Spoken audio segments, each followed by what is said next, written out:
Dr. Morgan Nolte, welcome to the podcast.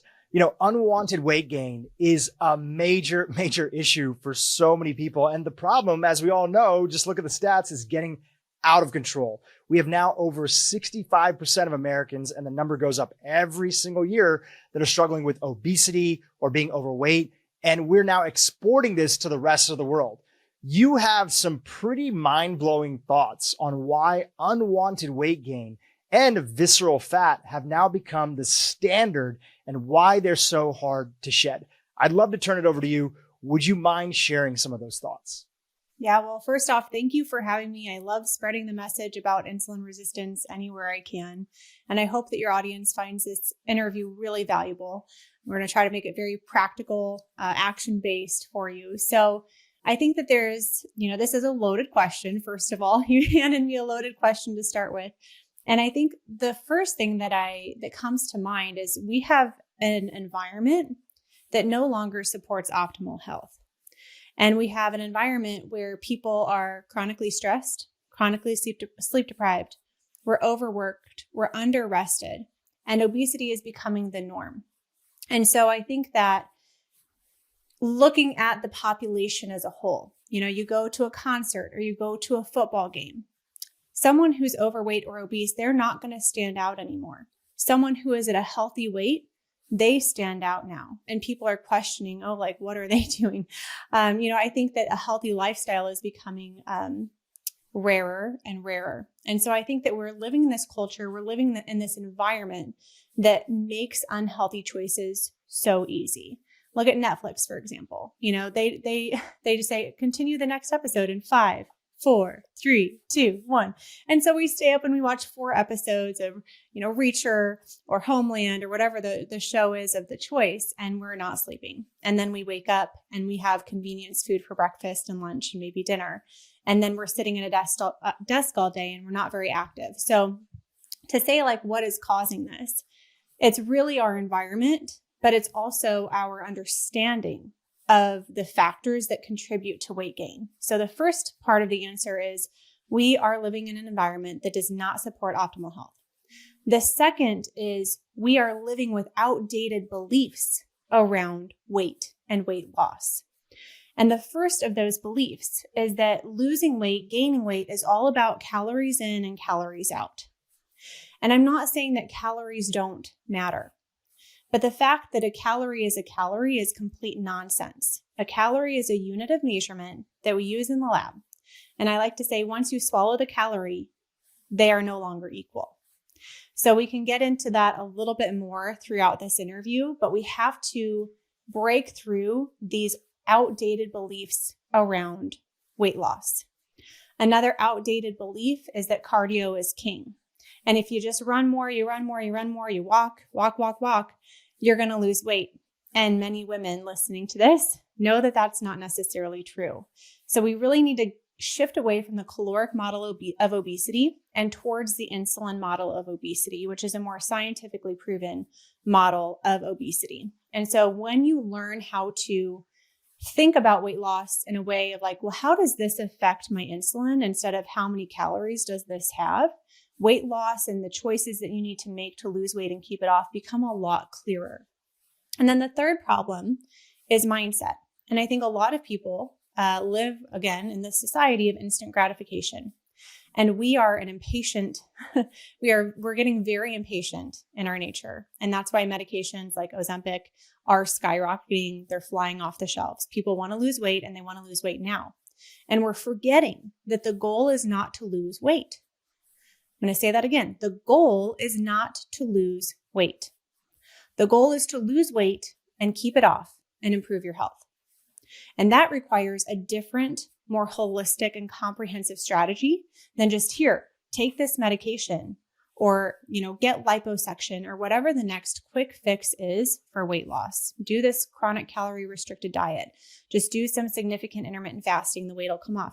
I don't care if the weight comes off. I care if the weight stays off, because that's when we get the metabolic improvements that reduce the risk of chronic disease, which I'm out to prevent. So I think that when we're talking about weight loss, we can't forget about all of these aspects. And I'm so happy to unpack all of them. So much that's there. And I think one of the most important things that you mentioned is that many people actually can lose weight initially, but if you look at all the data that's out there, they not only end up gaining it, but they gain more when they can't find a plan that's sustainable for them. We're going to break all that down today.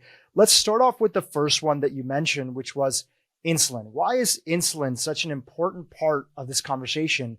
And how does it take the idea that it's all just about calories in and calories out and really expand it? It's not that that's not true, as you mentioned, but it's actually, there's a lot more to the story. So what would you like to share about insulin?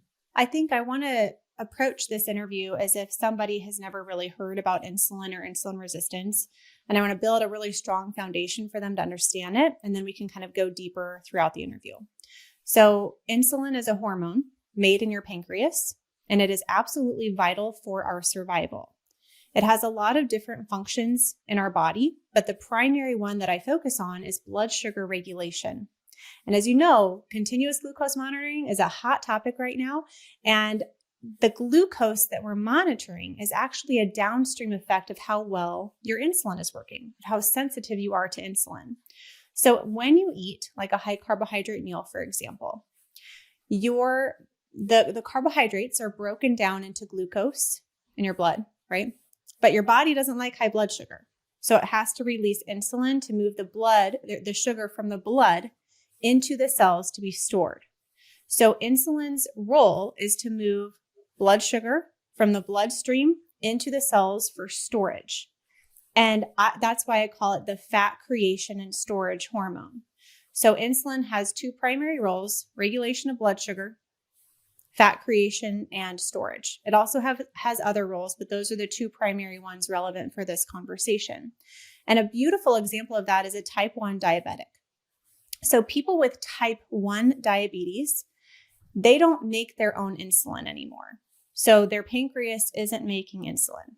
So if they eat a high carbohydrate meal, their blood sugar is going to spike and it's going to stay elevated. It can't get into the cells to be used for energy or to be stored to be used later for energy. And so type 1 diabetes used to be called the wasting disease because people would literally waste away. They would eat. They'd be thirsty. They had plenty of available energy in their cells, but they couldn't in their body, but it couldn't get into their cells because insulin wasn't there to unlock the cell for the energy to get in.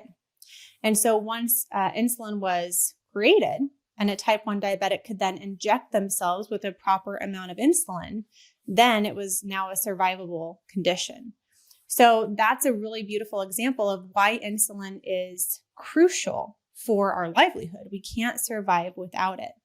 But the problem comes when our levels of insulin are elevated too high for too long, because insulin is an inflammatory hormone in excess. And inflammation is kind of like the root of all chronic disease. And so when your insulin levels are high, that's going to trigger more fat creation and storage. So from a calorie standpoint, we can talk about this a little bit more. I think this is a good place to put it in. We've been taught about the macronutrients, right? We have carbohydrates, we have proteins, and we have fats. Those are the three major macronutrients. Carbohydrates have about 4 calories per gram. Proteins have about 4 calories per gram, and fats have about 9 calories per gram. So traditionally, men are taught, you need to eat a low calorie diet to lose weight. You need to be in a calorie deficit. So what do? They reduce the fat in their diet because fat's the most calorically dense. So then they're left eating a bunch of vegetables, and if they're smart, also a bunch of protein, but not a lot of fat. So that's the caloric model. But from an insulin model, if you're looking at like a chart of time and then the insulin response, carbohydrates at 4 calories per gram have the highest insulin response. We're talking starches and sugars. Now, protein will actually reduce that, fiber, the other type of carbohydrate, will reduce that insulin response. But for people who are trying to follow this low fat diet to lose weight, if they're having like Snackwell cookies and Ritz crackers and all of these carbohydrates that are low in calorie, they are spiking their insulin, spiking their fat creation and storage hormone. So protein has a moderate impact on insulin, and then dietary fat has almost negligible. So it's almost reversed, from a low fat to a higher fat diet. And protein really needs to be the staple of the diet so that we maintain lean muscle mass. So again, focusing on calories in, calories out, all calories are created equal. You are losing so much valuable insight on how to actually fuel your body for long-term weight loss.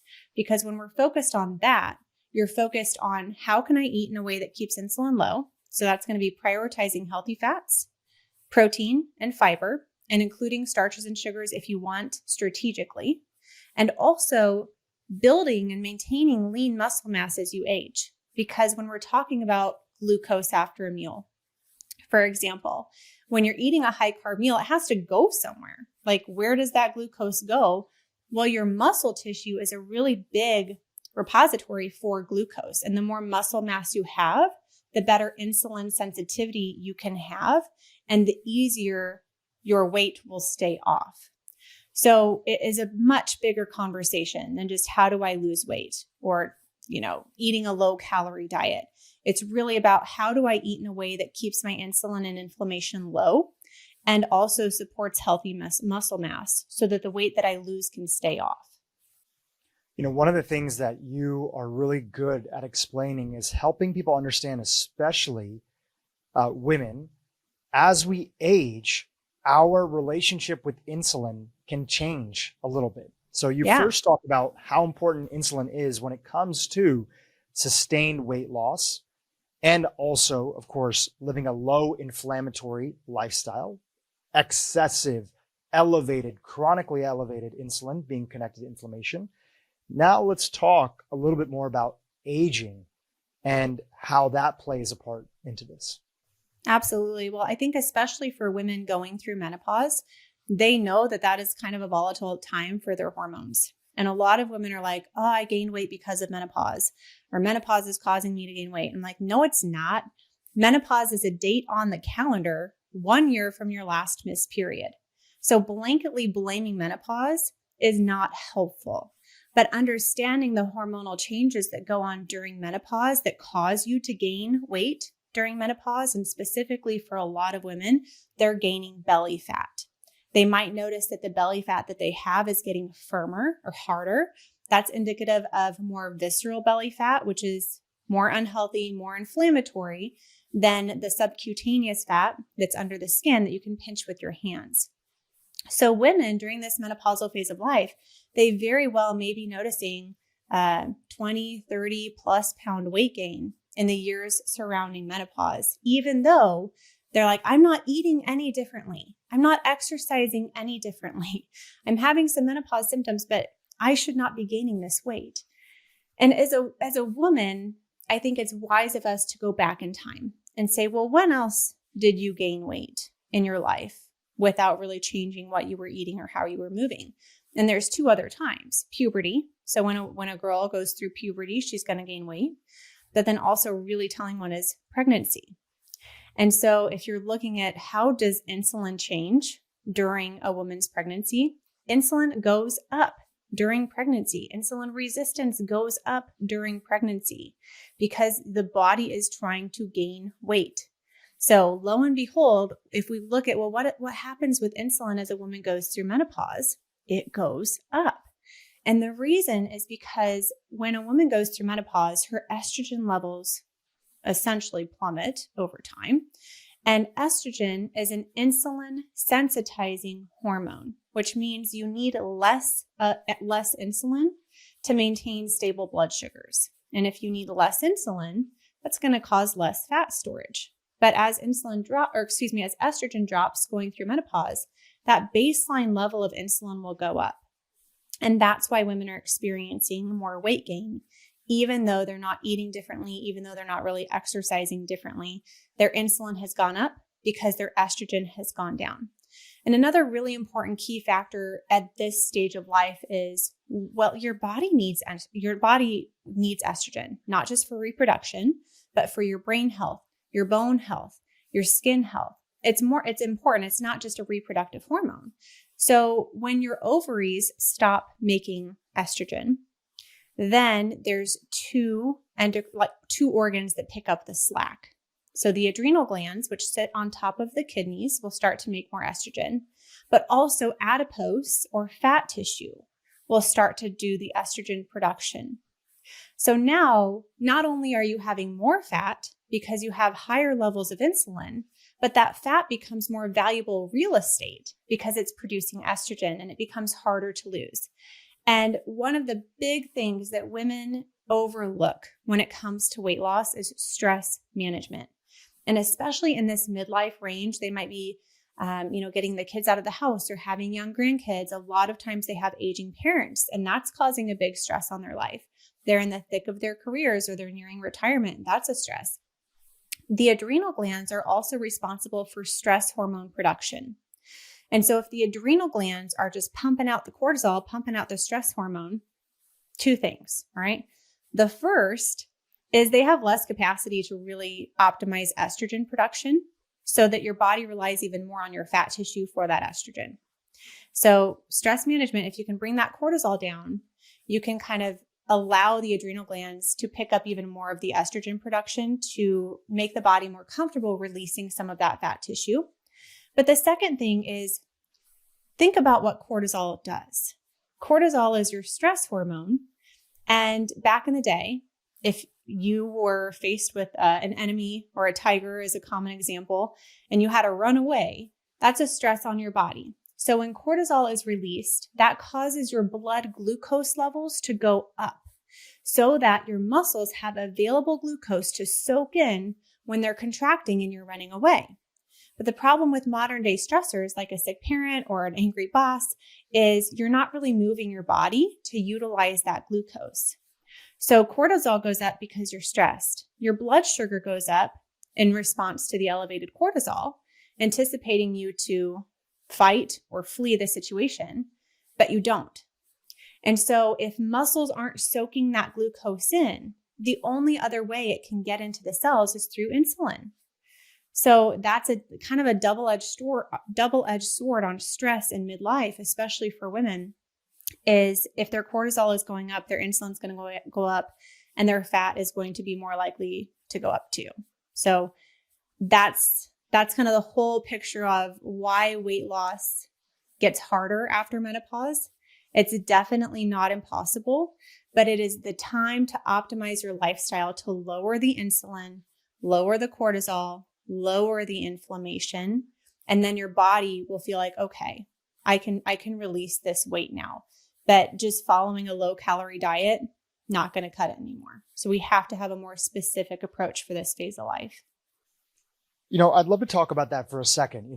This new approach, which your company, your team, and many other experts that have come on this podcast are championing, which is keeping insulin top of mind, not making insulin the enemy, but understanding its role.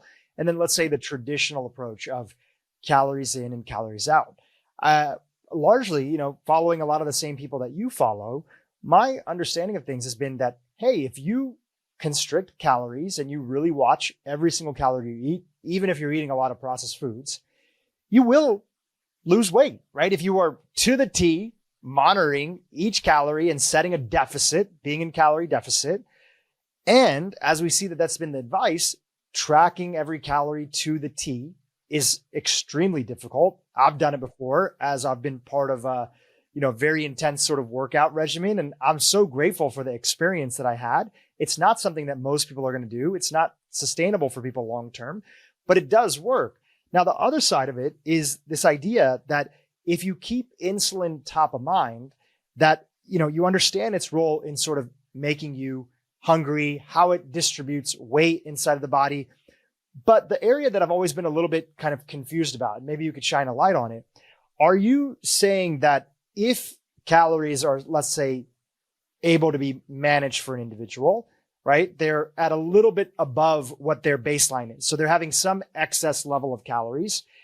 Are you saying that if they are eating foods that are not putting them on this insulin roller coaster and glucose roller coaster throughout the day, that they wouldn't gain weight? Or is the idea that, hey, if you are eating in this way where you're keeping insulin in mind and paying attention to it, that you are just not going to crave a lot of the things and continue to overeat in a way that causes you to seek foods that will increase the weight gain in your body?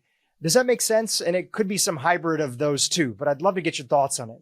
That's such a great question. And I'm going to do my best to answer it. And if I don't answer it as specifically as you want, please let me know. But when we're talking about calories, we have to recognize that it's not just caloric density and how they impact insulin that matters for weight loss. So it also matters, how do they drive eating behavior? Because different calories, different types of calories will make you want to eat more. And different types of calories will make you want to eat less. So let's take protein, for example. Protein will trigger your satiety hormones. It makes you feel full. When you have like a chicken breast for a meal, for example, it's not like you often say, oh man, I could have 2 more chicken breasts because of all the protein. But if you have a cupcake at the end of the meal, it's very likely that you're like, oh, I just want to go back for a little bit more and a little bit more. And so that's because the starches and the sugars in the cupcake, that spikes the pleasure center in your brain. It activates the pleasure center in your brain, and it triggers you. It activates you to want more food, and specifically want more sweet food. It wants that reward. But if you have protein, that doesn't happen. And so like these GLP-1 agonists, like semaglutide, that's what it does. It essentially mimics the effect of protein. It increases that GLP-1, or mimics it, and makes you want to eat less. So when we're talking about like, well, can you eat a bunch of calories and not gain weight? You might be able to, depending on the calories that you're eating. But the opposite is also true. So for women who are like, I feel like I hardly eat anything, and anything that I do eat just like sticks to my body, how can I weigh so much when I eat so little?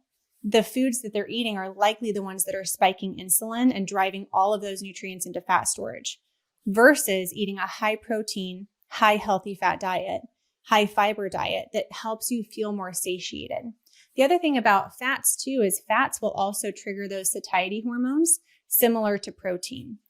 Fiber will cause stomach stretching, essentially, that can signal feelings of fullness. So we have to pay attention to, how do different types of calories impact eating behavior and reward behavior, and recognize that if you're having, 200 calories of walnuts, you're going to be a lot more satiated than if you had 200 calories from a piece of chocolate cake.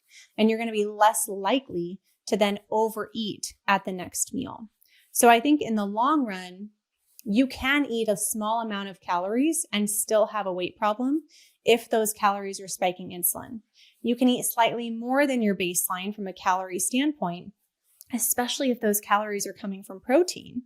You're going to be able to maintain your weight.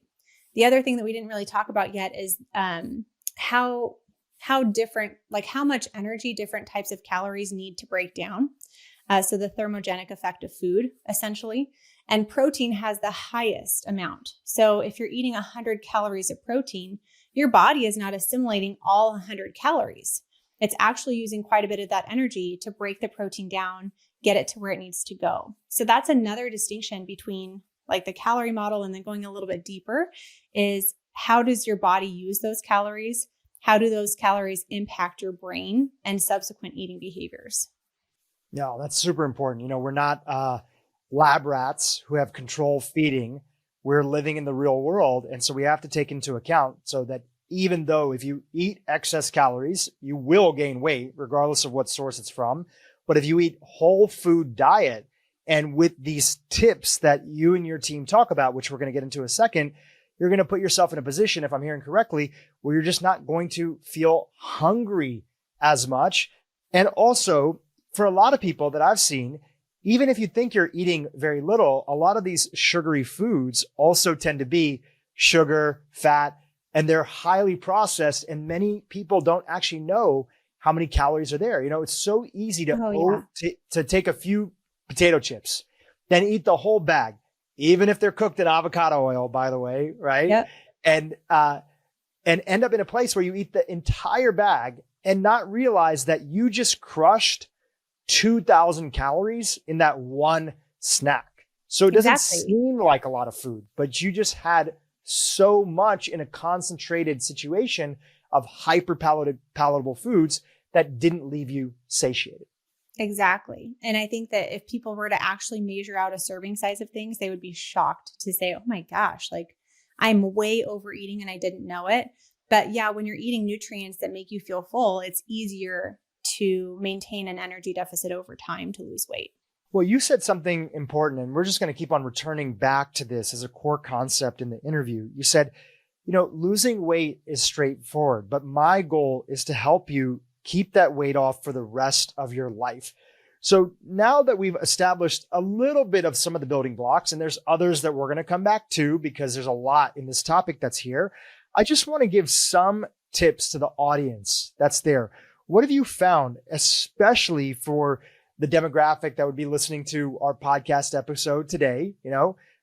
Largely it's probably 75% women who are, 40 plus demographic, and they're thinking about making these tips practical. What are some of the top tips of keeping that weight off for the rest of your life so that it feels like this is something that not only that you can do, but you look forward to doing?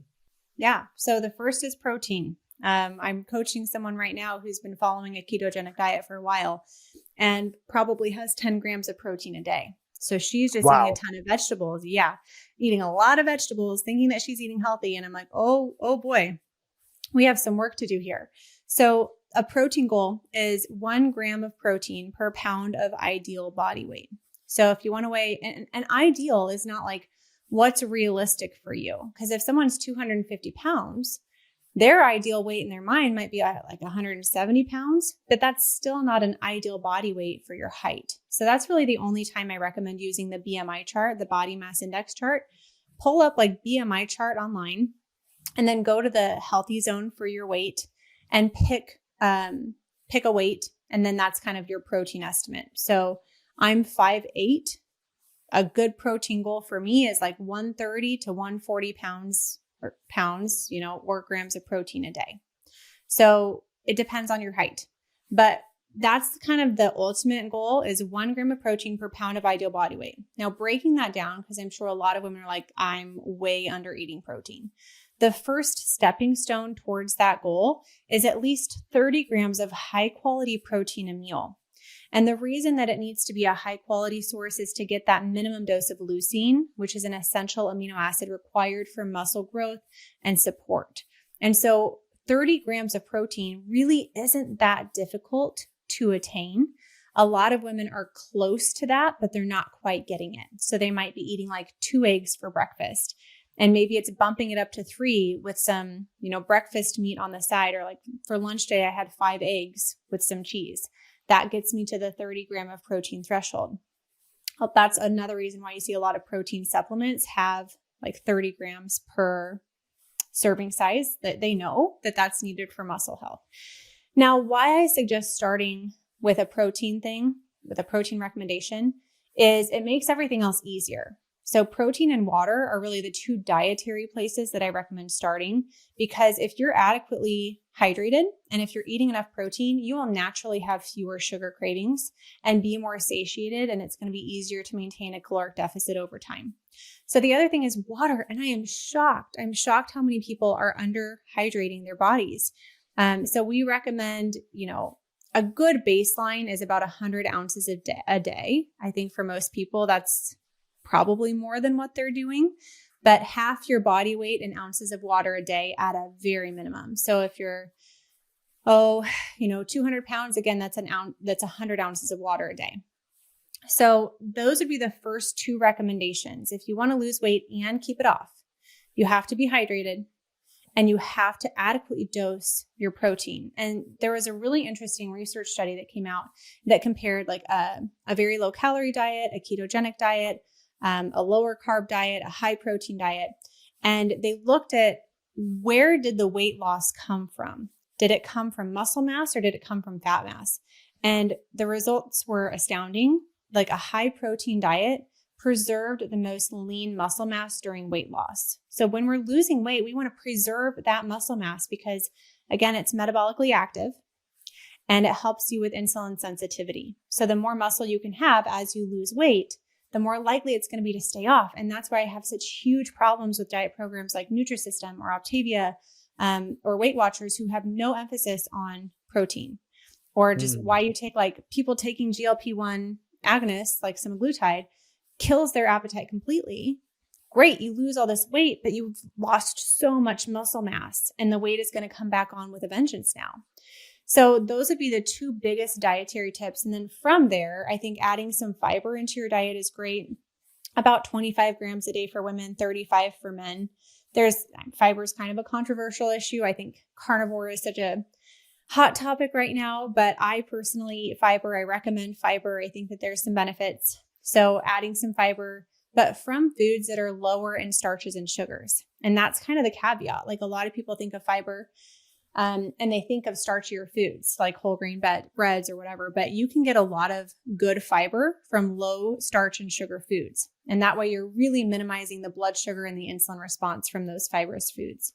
So that's a little bit of a dietary approach to weight loss, to long-term weight loss. I'm happy to go into more Yeah, before we go into more, I think it's worthwhile to talk a little about these diet tips that you suggested. And the first part of it that I want to emphasize for the audience is you have a very specific methodology, and your approach to sustained weight loss is actually, in the beginning, it's about adding in, and it's about doing more habits that themselves may not make you think that I'm eating less, but they're going to put you into a situation that it's a lot more sustainable, and you're going to find yourself hungry less often. There's some people, not right or wrong, they both work, but the challenge is what's more sustainable, which is your approach that will have you focus on just eating less or immediately moving to, cutting out ultra processed foods, which in general is a good idea. But I love your approach as I started to get more familiar with it because it's about adding in things, right? Do you want to expand on that any further about why that's such a central part of your message and your business and your company? Yeah, well, we run an online course to reverse insulin resistance, and the fuel module alone has over 200 references. I have read so much. I have read research. I've read books, but a huge part of weight loss maintenance is psychology. And so from a behavior change standpoint, if you're asking someone to go from A to Z and completely change their lifestyle, it won't stick. And so from a behavior change standpoint, I really follow the science. And the science says adding in things is a more sustainable solution than completely cutting things out in the long run. Yeah, cutting things out is going to get you faster results. I'm not here to argue that point. But again, that's just shifting our beliefs from like, well, what's better, fast results or long-term results? I believe long-term results. The other thing is we incorporate a lot of behavior change strategies into our program. So we have a Zivley habit hierarchy, and we talk a lot about mindset first. So when we're talking about adding things in, let's talk about some more things that we want to add in. We want to add in a daily mindset routine. We want to add in a weekly meeting for self-accountability, and we want to add in a good night's sleep. So mindset, meetings, the accountability, sleep, water, and protein. Those are going to be the major things that we focus on first before, reducing the net carbs or reducing the sugar. And people come into the program, they're always like, oh, I've already reduced my carbs. I'm like, okay, good. Let's not forget about these other foundational habits. So that's kind of what we build on. And then from there, we talk about intermittent fasting. From there, we talk about how do we strategically exercise? How do we incorporate more whole foods? But if we don't have this foundation of mindset and sleep, everything else is so much harder. So I like to describe it as dominoes. Like you're stacking up these healthy habits like dominoes so that the subsequent dominoes fall easier. So on the subject of adding in, I just wanted to start to expand this conversation and bring in more lifestyle factors besides just nutrition. Yeah. And we're going to get into that in a second. I'm just going to ask you a few more things on the nutrition side, because for a lot of people, these tips that you're saying that are well documented, we've had individuals like Donald Lehman on the podcast, Dr. Gabrielle Lyon, who's also been on your podcast as well too, which we'll link to in the show notes, and many others talking about the research around protein. We've had Dr. E on the podcast, and he has a satiety app called Hava, where they do a bunch of different things, and they've talked about fiber and protein being so important for satiety. And, naturally in this world that we live in, a lot of people have different messages that are out there. One of the ones, I don't know if you saw this recently that came up. This article was floating around the web in the last week, right? This article, which for those that are not watching on YouTube, is from Vox, Vox.com. And the title is, "You're probably eating way too much protein." And the subtitle is, "Americans are obsessing over protein and forgetting about fiber." Now, the interesting thing is that I think that you and I would both agree that a lot of people are forgetting about fiber, and fiber is an important thing. I will link to the article in the show notes that are there, but whether it's this, and you can read all the details and the recommendations and them citing different governmental, organizations saying that, we shouldn't be shooting for that 1 gram of protein for ideal body weight, that actually a lot of experts out there say that we should be looking at, 0.33 grams of protein, for our daily needs that are there. So if people want to read it, we'll put it in the show notes. You can check it out. But the reason that I bring this up is that, as you can imagine, those individuals that are watching us right now on YouTube, listening to us on the podcast, and are feeling in alignment with what you're sharing, are also saying, well, I've been hearing different things, or I was watching Netflix and I saw the vegan twin study, and they're talking about how important. Just wanted to get a chance for you. How do you, as an individual who's deep in this space, look at the conflicting advice that individuals are getting? And how did you arrive to this place of feeling strong in not only your own recommendations, but the lifestyle you follow with the gram per pound of ideal body weight for protein? Oh, I did watch that Netflix documentary, and I was just like, I fast forwarded to the end. I'm like, I don't need to see all this in between stuff just to show me what they said the results were. Well, they looked at LDL. Like, they're not looking at the right numbers to interpret the meaningful, like the effectiveness of the intervention. So they're like, oh, your LDL went down. Like, this is a good sign. And I'm like, LDL cholesterol means nothing. Like, total cholesterol and LDL cholesterol, they're in Dr. Robert Lustig's works, they're garbage. And so I think what I would have liked to see is, like, did they look at ApoB? Did they look at LDL particle number? Did they look at fasting insulin, which I don't think that they did. So I think that we're looking at the wrong outcomes, and we're giving too much weight to outdated information. So if you're prescribed it, like I always just say this on interviews, if your doctor prescribed you a statin based solely on total cholesterol or LDL numbers, please go read Dr. Robert Lustig's book, Metabolical. It's a great explanation of LDL particle number. So I think for me, gosh, you're right. I mean, it was years of going down research rabbit holes. You read, and you're like, okay, well, this is conflicting with that. So what's my litmus test? Who's my mentor in this space? And so the first thing that I really established was, who do I trust? Who do I really trust knows what they're talking about? And a few people, just to kind of throw them out there, Dr. Jason Fung, Dr. Robert Lustig, Dr. Peter Attia. Like, those be my 3 kind of go-to people on metabolic health issues. And so if I ever had a question, I would go to their stuff and I would say, well, what does Dr. Fung say about this? What does, Dr. Lustig say about this? What does Dr. Attia say about this? And then I would read their opinions and thoughts and whatnot. But then the other thing I thought was very helpful was to have that litmus test of insulin and inflammation. And so how does something impact my insulin? That's very important to me. But a lot of studies, just mainstream stuff like that, I don't know if they're looking at that. And it's not like, I think that that's a headline. Like, we were talking about that a little bit earlier. It's like, people love to take extremes because extremes are clickbait. And people are like, oh, am I getting too much protein? Oh, am I forgetting fiber? And it's like, it doesn't have to be that dramatic. It's not that hard to reach your protein and reach your fiber goals. And we can all coexist in the same arena without having such extreme opinions just to get clicks on a video or on an article. So I think from a research standpoint, the other thing that I looked at was the longevity studies, because a lot of dietary studies are only like 8 weeks long, a year long max. And I wanted to look at, okay, well, what does an older adult need? Because my end game as a geriatric physical therapist is to help somebody age well, prevent diabetes, prevent heart disease, prevent sarcopenia. What is the dietary approach that we need then? And how can we start to incorporate more of that now? And so when that article is like, well, 0.33 grams or whatever they said, I'm thinking, yeah, that might be enough to survive, but that's not my goal. I want to thrive and I want to prevent disease. So I always had that lens of disease prevention and long-term weight loss in mind as I'm combing through each and every book or article or opinion piece. I hope that answered your question. No, it absolutely does.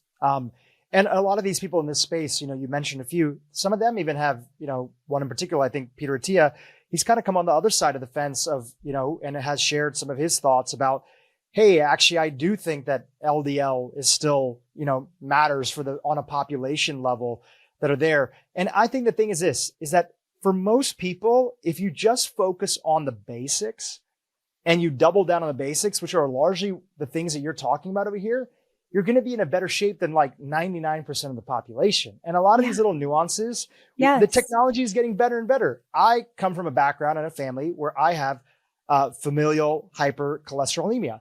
And then just in the last couple of years, my cardiologist that I got connected to through Dr. Gabrielle Lyon, Michael Twyman, there's a new test that's out there, and it actually can look at, it's an advanced CT scan that looks at actually soft plaque in the heart. It's called Clearly, no affiliation. I went in to do it because I was like, my LDL, and especially since I've been eating more of a clean paleo diet, has gone up, and my ApoB is quite high.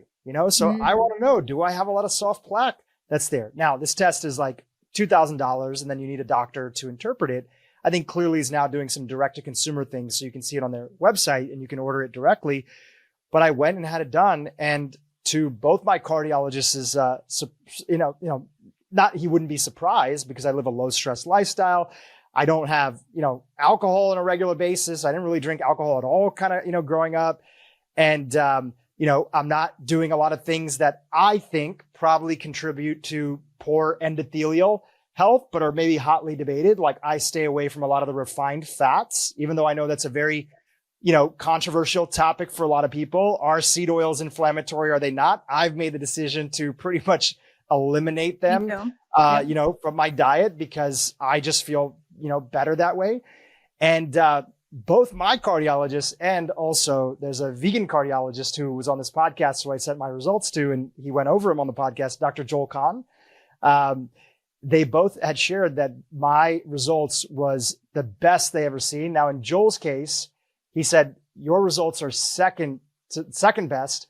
My results were actually better than you. So you're probably doing some things right. I'm probably doing some things right. And I thought, okay, at least I got, a partial win that was there. So all this is to say is that, if we focus on the basics, which are what you're talking about over here, and the things that actually help keep sustained weight loss, which is really the goal, and improved body composition. Yes. I don't remember which guest it was, but they were like, look, you want to lose weight? Go chop off a foot.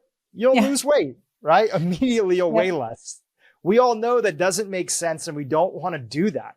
What we want is healthy body composition transformation. We want more muscle, less fat that's there in general based on our population. And we want to keep it that way for a sustained period of time in a way that doesn't make eating the primary focus of our entire life. And that's the plan that you've put together.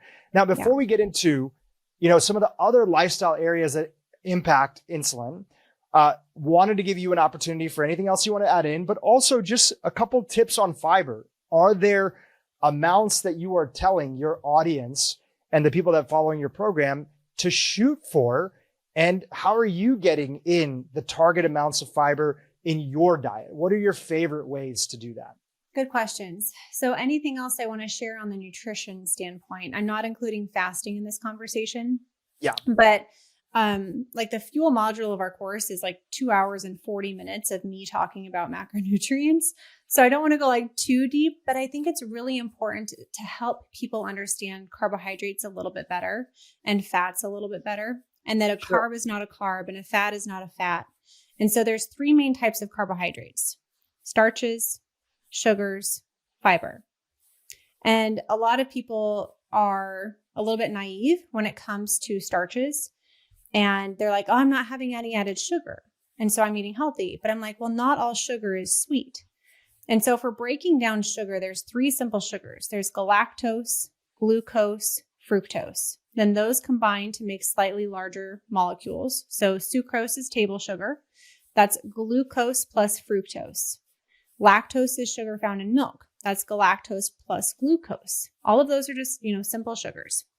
And then if people are like, well, is it a simple carb or a complex carb? That depends on if there's fiber involved in the food matrix.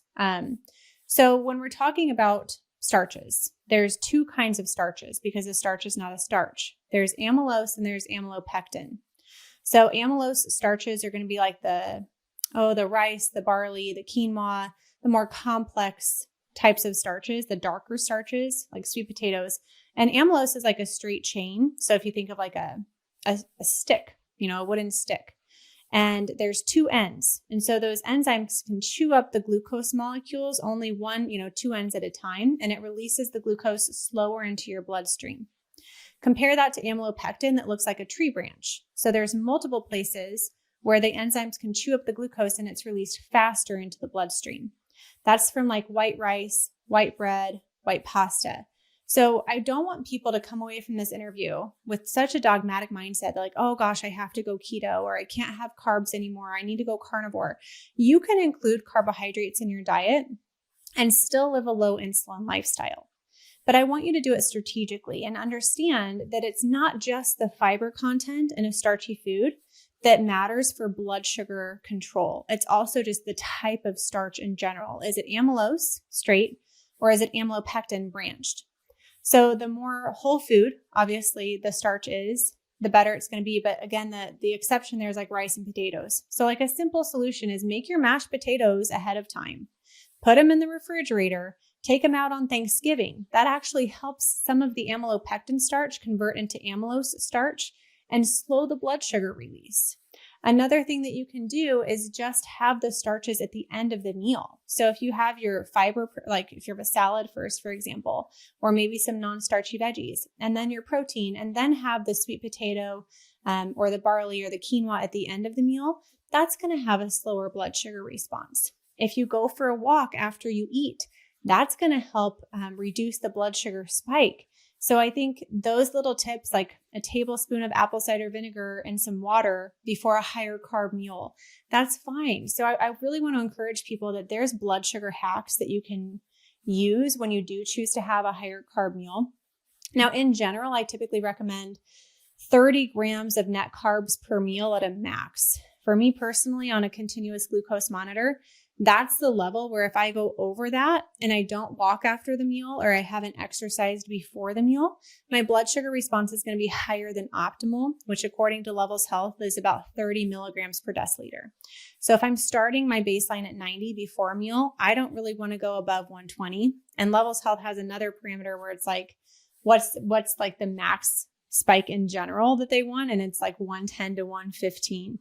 That's really, really tight blood sugar regulation, even for me, and I'm metabolically healthy. So in general, I think we want to be paying attention to those numbers and recognize that the American Diabetes Association goal of like, it should be less than 140 2 hours after you eat is ridiculous. Like that is not optimal blood sugar management. So I think a lot of people are being given false hope by the American Diabetes Association guidelines on blood sugar management. And a lot of people can empower themselves through a continuous glucose monitor to see how do different nutrients impact my blood sugar. Because again, that's the byproduct of your insulin. So that's one big thing. I wanted people to understand carbs and then fats from a fat standpoint. Can I mention one thing on the carb side? Just to highlight something that you mentioned earlier, another tip that allows you to get away with having more carbohydrates in your diet, and I went through this experience myself, and you talked about it earlier, add more lean muscle.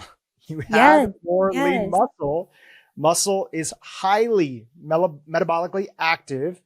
And I went through a situation where I was training more intensely, and I never really grew up training and lifting weights.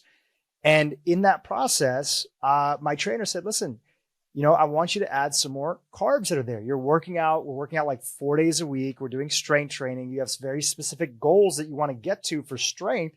And as we're on that way, you need to, repair your glycogen stores. And so I need you to have a little bit more carbs. And initially, I'm not an expert in this space like you are. I was just like, I don't know. I've had carbs in the past, and I'm an investor in levels, and I've worn continuous glucose monitors, and I regularly get my fasting insulin measured. And I was like, I'm not sure. When I eat too many carbs, I don't feel good.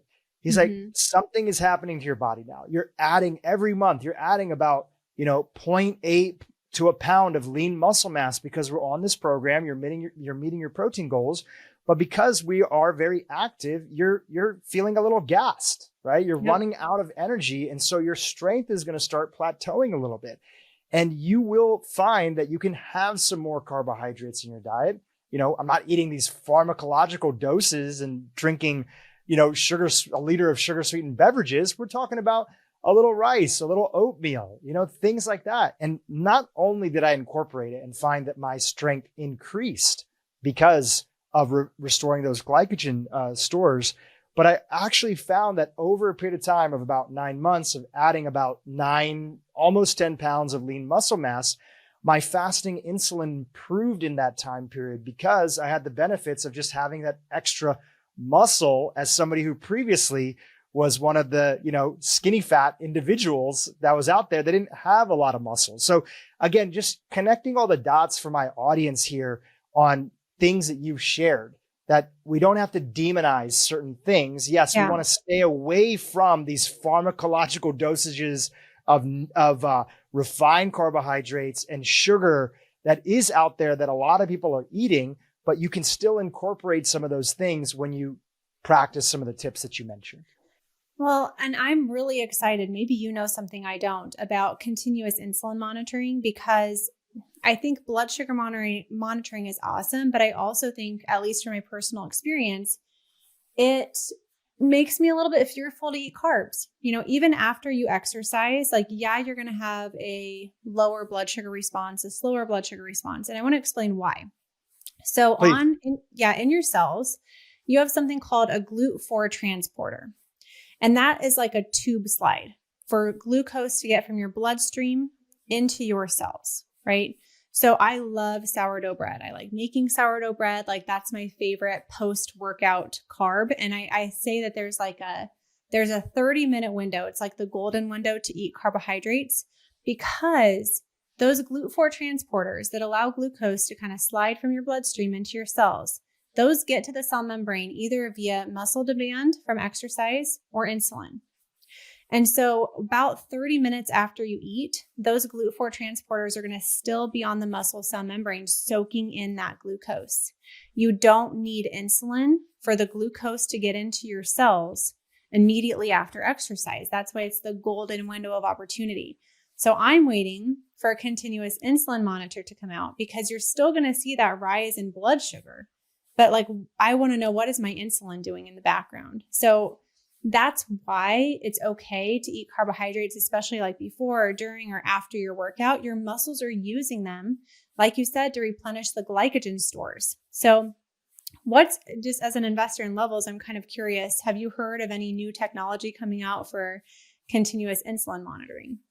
Yeah, I know it's something that they're working on, big picture. Obviously, they're in talks with a lot of different individuals, and I don't have any privileged information, but I know it's something that they want to, make a priority, and as part of their long-term goals that are there. So I'm in the same boat as you, getting more information and having access to seeing in real time what different foods are doing to our body is going to put us into a situation where we're just going to end all the diet wars, right? Either it's working for you or it's not. Yeah, it's it's working or it's not working. There's no in between. Yes. And I think that that's a really important conversation for fats too. because I think different people have different responses to dietary fats, especially saturated fats. So I wanted to do a little deep dive on fats. Like there's Please. a few different types of fats, right? There's trans fats. Let's start there. There's industrial trans fats, banned in the US, I think in 2018, clear contributor to cardiovascular disease. Some trans fats are found naturally in ruminant animals, small amounts, okay. And then there's the saturated fats, which are not, there's short, there's medium, there's long chain saturated fatty acids. And a lot of people are like all hot and heavy on the MCT oil. That's a medium chain triglyceride, MCT. That's a saturated fat. And it's not found in large amounts in regular food products, some coconut, some palm. And so the oils are extracted and they have this concentrated form of MCTs. So the long chain triglycerides are what's found in like animal products and butter, the majority of coconut, that kind of stuff. And so I think people have different responses to saturated fats. And I think it's a lot like based on genetics from my understanding. And if you have a high ApoB level, then a lower saturated fat diet may be advantageous to you. Or if you have a high Lp(a), which is another kind of genetic risk factor for cardiovascular disease, a lower saturated fat diet may be advantageous for you. And I don't ever say like eliminate saturated fats. Like I'm not saying that, but bias your fat intakes towards the even healthier ones. So I view the monounsaturated and unprocessed polyunsaturated fats to be the most healthy. So let's break those down. The monounsaturated are the omega-9s. So you're thinking like avocados and olives and their associated oils. I like those. The polyunsaturated fats there's two categories. There's omega-3s and there's omega-6s. So we're going to start with the omega-6s. In a processed form, like we were talking earlier, all those refined seed oils, those are going to be highly inflammatory. But in a natural state in nuts and seeds, they're okay. And especially when they're found in a whole food product, you're also getting vitamins and minerals and other things in the food matrix. And then from an omega-3 standpoint, there's ALA, EPA, and DHA are the three main kinds. And so the EPA and DHA are the ones that are especially anti-inflammatory. You'll find those a lot in like different omega-3 supplements. And for people who are strictly plant-based, they're really primarily getting the ALA, which isn't as anti-inflammatory. And there's a very low conversion rate from ALA to EPA and DHA in the body, like 8 to 15% from what I see. And so I think like an omega-3 supplement, either it can be plant-based, like some blue-green algae, that's fine.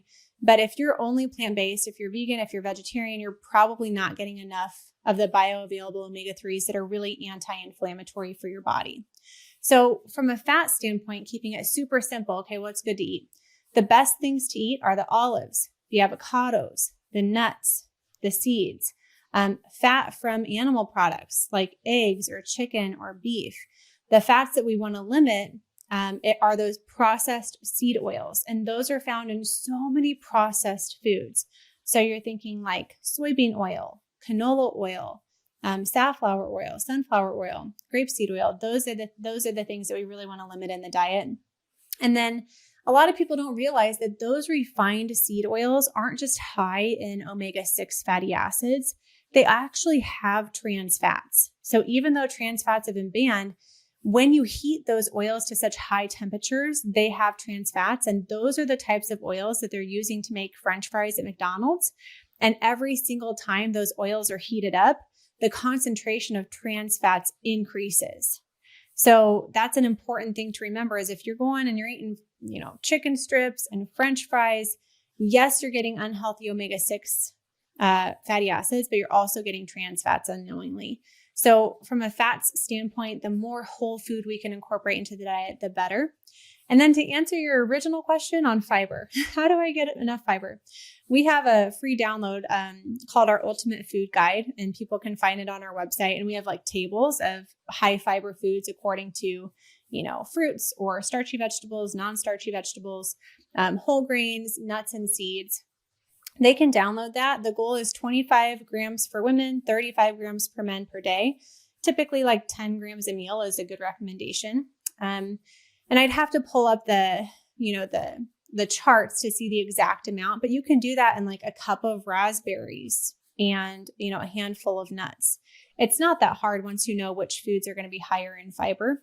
So that's a resource that I would suggest to anybody who's really looking to increase the fiber in their diet. And that's what I do. I just try to pick some of those high fiber foods. I love vegetables. I eat a lot of roasted vegetables, roasted broccoli, roasted carrots, roasted sweet potato, some salads in the summer. There's different additives too that you can do to food, but I prefer to get my fiber from whole foods versus like Metamucil or other additives. That's great. And, you were talking about, and we were both talking about how a lot of individuals have never sort of tracked their calories. And it's a worthwhile experiment, even if you did it for a week, just to kind of see and audit your general portions, even though we don't want people doing it long term and it's very hard and it's unsustainable. But one of the components that comes with that is the realization that even a lot of people who think that they eat very healthy, if you, like a lot of us, there's convenience foods and there's so many foods at Whole Foods or Costco, if you've ever made it to LA, Air One, that are health foods, quote unquote, but are more processed. Now, they're not ultra processed, but they're still processed. So that means typically there's going to be less protein, there's less fiber inside of there because that's part of what people do to kind of make it tasty. They refine the carbohydrates. And there's a higher amount of fat. There's a higher amount of calories. They're hyper palatable, even healthy foods that are there.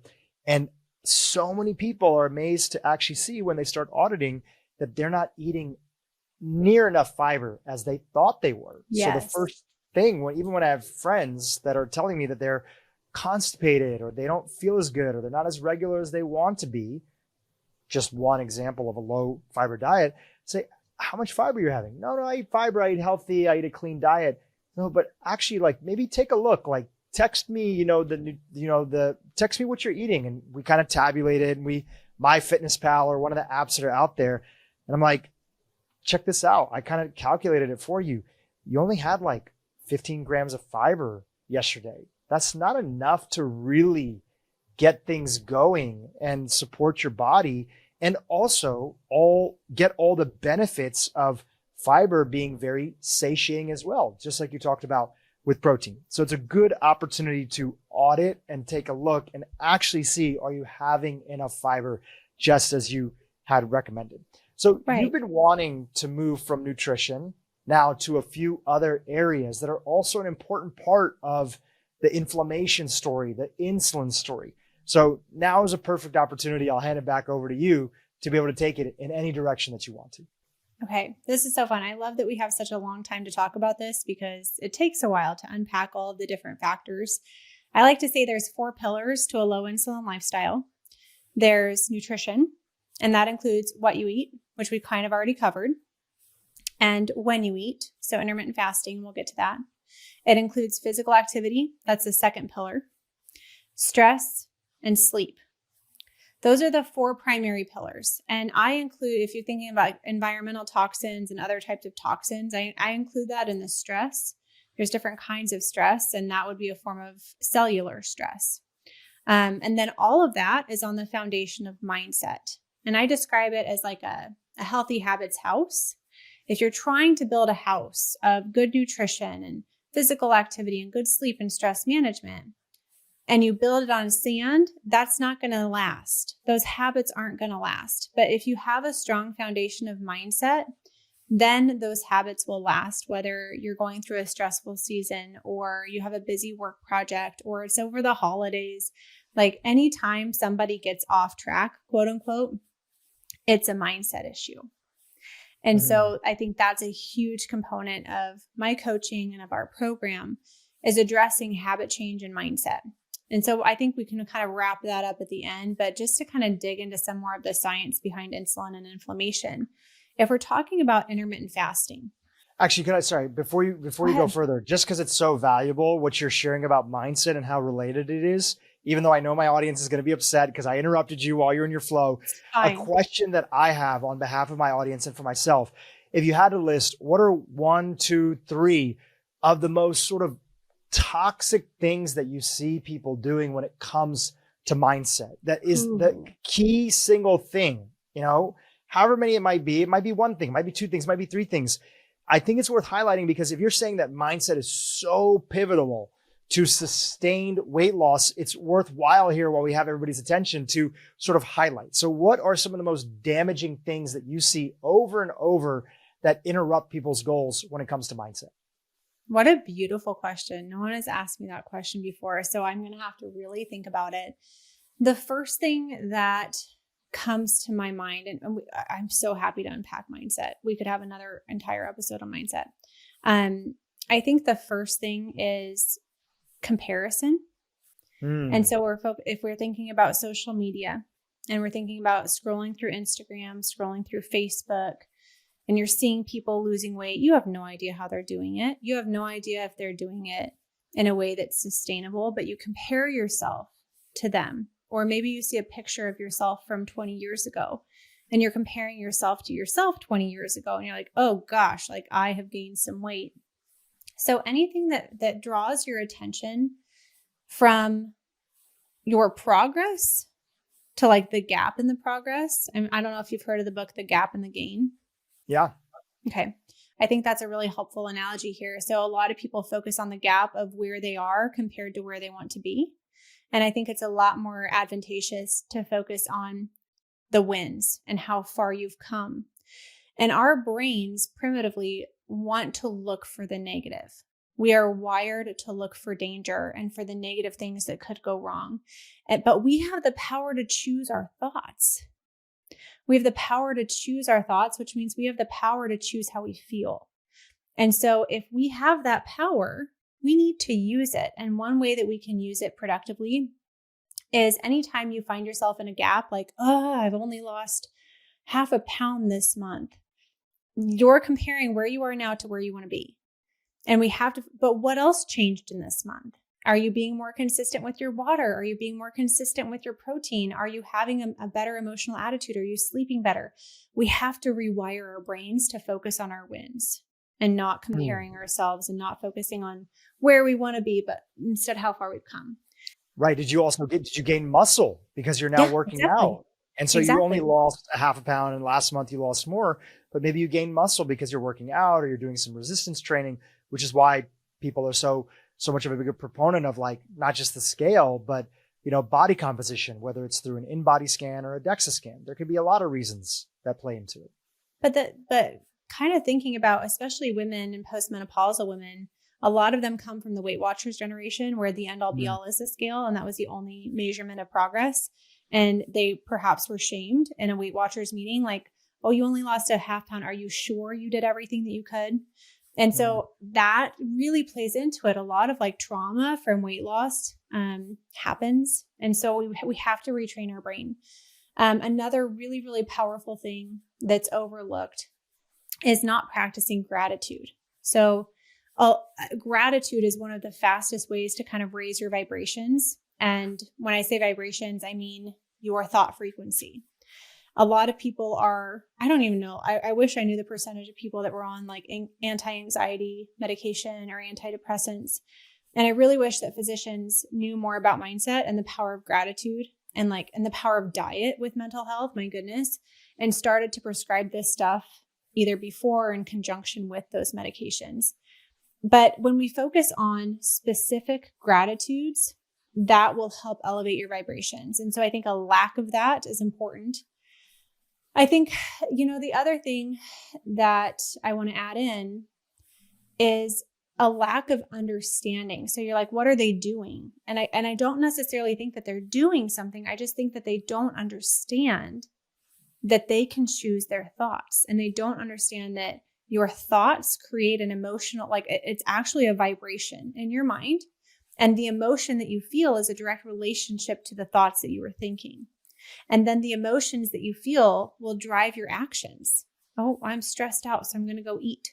Well, why are you stressed? You're stressed because you had a thought that ignited the emotion of stress in your body, which drove you to eat. And then that eating, if you do it over and over, it becomes a habit. And so I think that a lot of people just aren't aware that they can choose their thoughts. Therefore, they can choose their emotions, and behavior change becomes so much more enjoyable. You're not trying to like white knuckle your way there.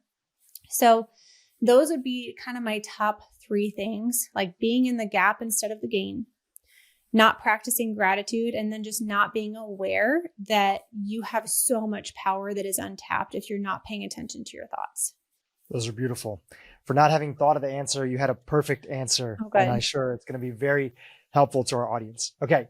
So I interrupted you. You were about to go down the pathway of continuing on the conversation of insulin. I actually wasn't sure exactly where you were going to go, but I'll pass it back over to you now that we've had a chance to talk about mindset.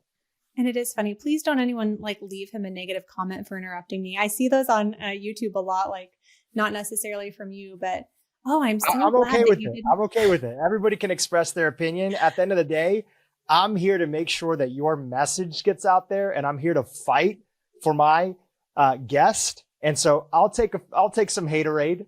Okay. I'll take some haterade here and there. I love that. Because I'm here to fight to make sure that your message gets across, and that I ask and I represent the audience who I know, would be interested in those topics. So yeah, bring it on. I'm okay. I'm a grown boy, so I'm good to go. Like that. Okay. So I'm going to use that haterade in the future, probably. So I wanted to talk about the pillars, right? So we talked about nutrition. You want to prioritize a high protein, healthy fat, fiber diet, keep starches and sugars to a minimum. When you do eat them, use the strategies to reduce their blood sugar impact that we talked about. Intermittent fasting is probably the most powerful tool that you can use to lower blood insulin levels. However, a lot of people are jumping into this tool too soon. So intermittent fasting is pretty much anything over 12 hours, in my opinion. The research will vary. There's not a great definition. It's also known as time restricted eating. You're just choosing to eat within a certain window. So I think 12 hours should be the baseline for pretty much everybody. 7 p.m. to 7 a.m. That's a great baseline. 8 p.m. to 8 a.m. I prefer people to eat a little bit earlier before bed, stop eating at least 3 hours before bed, I think is great for sleep. Anywho, intermittent fasting will be so powerful, but if you're already stressed out, it's not going to be your best first step or your best strategy, because it is kind of like another layer of stress on your body. So for women in perimenopause, it might not be the best solution, especially if they're really stressed out. Men tend to tolerate intermittent fasting really well. Postmenopausal women tend to tolerate fasting very well. Women who are still cycling, like myself, we have to be a little bit more specific around when we're fasting. So anything longer than about 14 to 16 hours, I save for the week of my period, and the week after. But I don't like to fast during ovulation, and I don't like to fast the week before my period around that time. So the hormone production is just ramping up for women. We tend to need a little bit more food. We want more food. And so honor your body and fast according to your cycle. But I tell you what, if you can tolerate intermittent fasting, once you have those baseline health habits established, again, mindset, weekly accountability meetings, sleep, water, protein, that's a really, really great strategy for you to move into. But I'm not a fan of using fasting as the end all be all, because if you don't have good baseline health habits, your results from fasting will be short lived. And so we want to use it as a tool in the lifestyle, use it strategically. I think that a lot of people could benefit from a 16-8 schedule during weight loss. I really like that. And then 1 day a week doing a little bit more of an extended fast. So a 20 to 22 hour fast, doing 1 meal a day. And then 1 day a week doing not really any fasting. So having a 12 to 14 hour fast day, kind of an exception day is what I call it. That seems to be a really nice rhythm for women, especially to lose weight, Monday through Friday. Maybe you're eating 10 a.m. to 6 p.m., an 8-hour window. And then on Saturday, that could be your exception day. Maybe you go out to eat, have 3 meals a day. And then on Sunday, just have 1 meal a day. So it's okay to mix up the fasting schedule.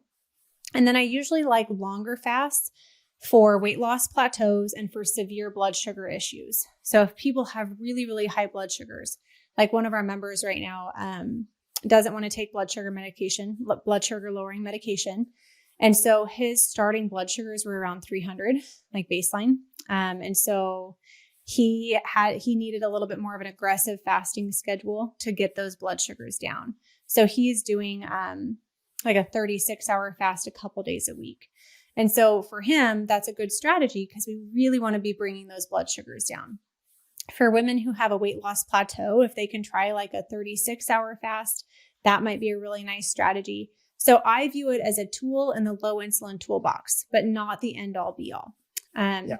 And maybe not the thing that a lot of people should start off with if they are new to this world. It's better to focus in on the add-in components that are there because sure, fasting might help you lose weight quicker, but will you be able to keep it off afterwards if you don't have these tools, as you were mentioning?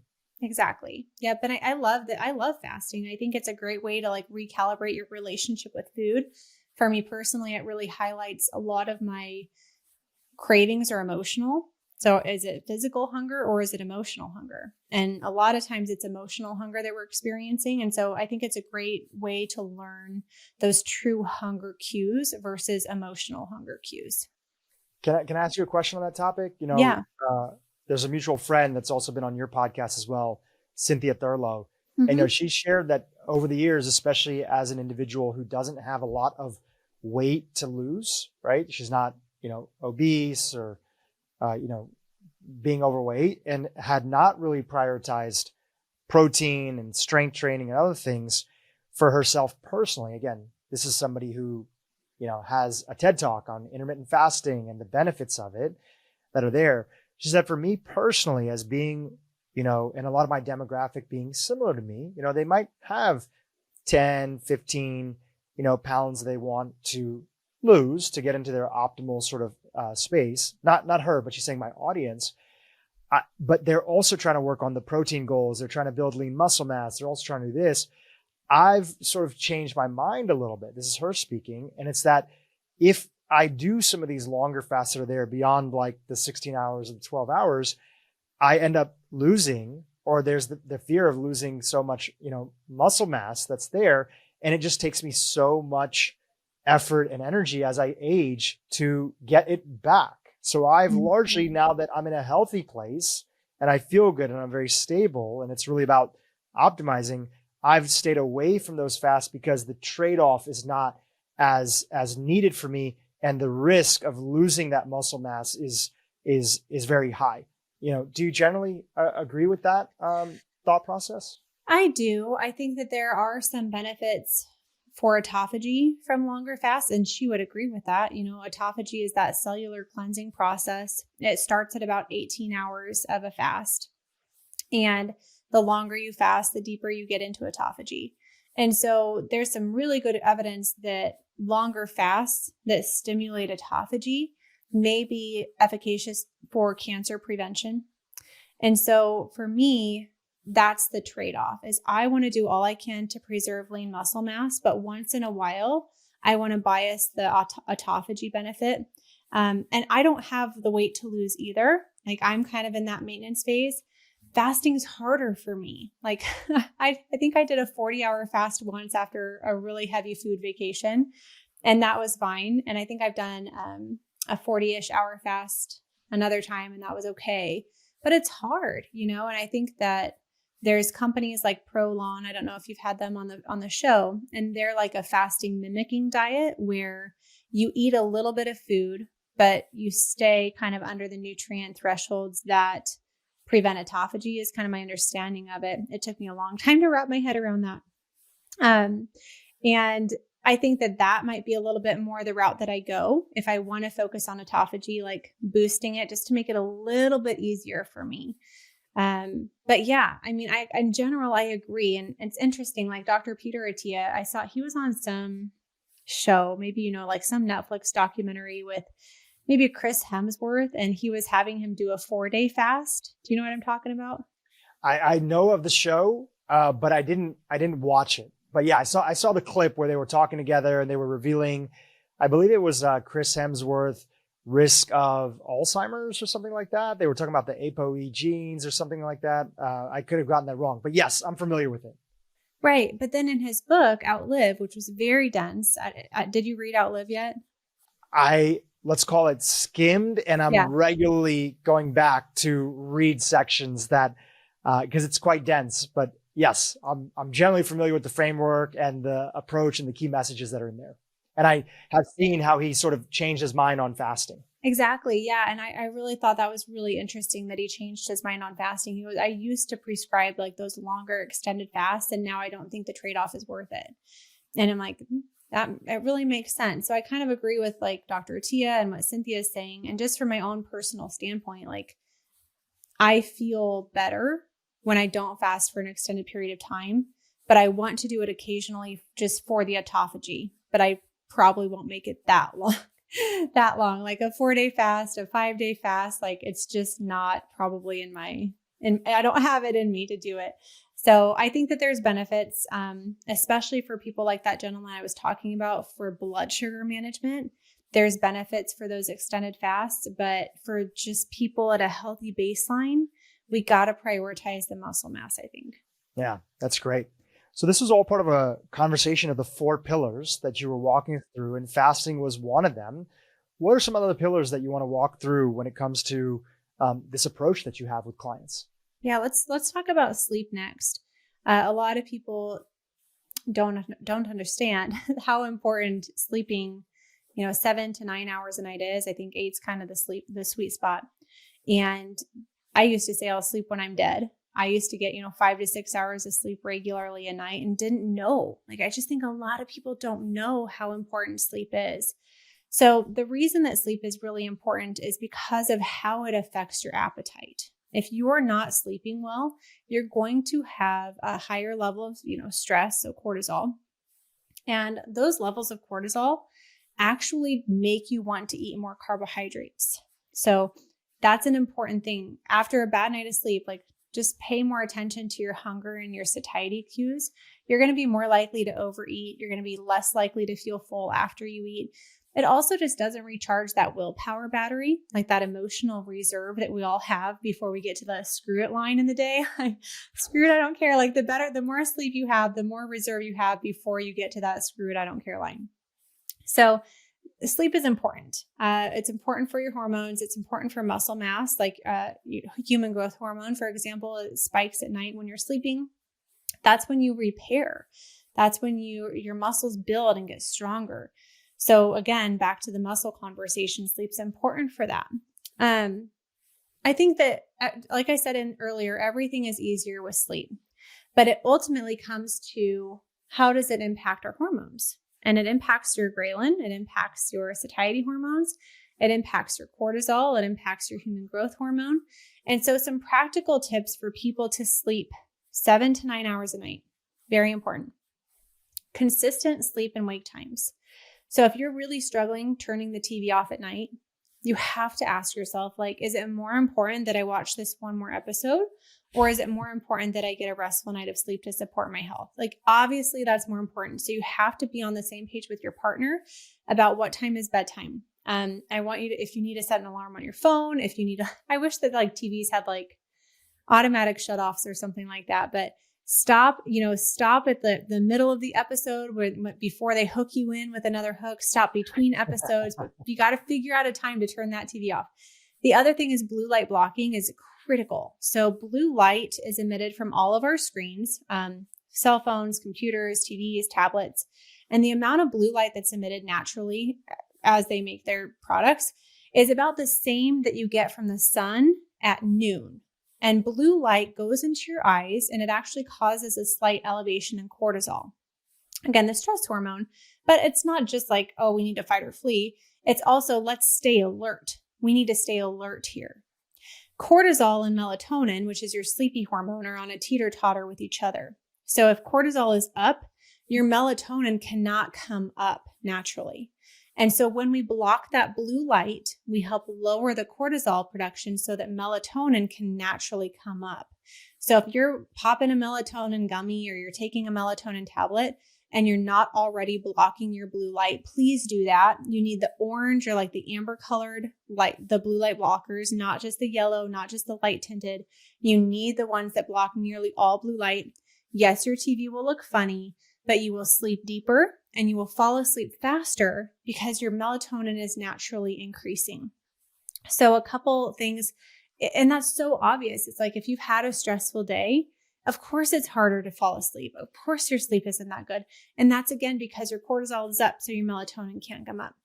A couple other tips is to eat carbohydrates earlier in the day. So a higher carb meal around bedtime might impair sleep. Try to stop eating around 3 hours before bedtime. That's going to help. Obviously, reducing alcohol intake. If you choose to drink, do it earlier in the day so that it has time to metabolize and it doesn't wake you up in the middle of the night from your blood sugar kind of spiking and then dropping again. Early morning sunlight is going to be great for your circadian rhythm to help reset that internal clock. If you can get outside, it's so hard sometimes, but even like I'll just pause when I take the kids to school and I'll try to look towards the east and get some natural sun in my eyes, even if that's all I get. It's a pause within about 90 minutes of the sun coming up. So all of those are some really simple tips that people can do to improve their sleep, but cleaning up your diet will help too, like reducing the added sugar, reducing the blood sugar spikes throughout the day. That's all going to be great for your sleep. Some simple things people might not think about is an eye mask and earplugs. So we want it to be dark. We want it to be quiet and we want it to be cool. We live in a farmhouse that'll be 100 years old in 2030. And so Wow. there's really poor insulation in the closets. And so we got an 8 Sleep, which is a mattress cover that, have you heard of that one? Yeah, I use it at home. I love it. Yeah, I like it too. And it really helps because in the thick of the summer, our bedroom's like 80 degrees. And I'm like, oh my gosh, do we need to get a window AC? What are we going to do here?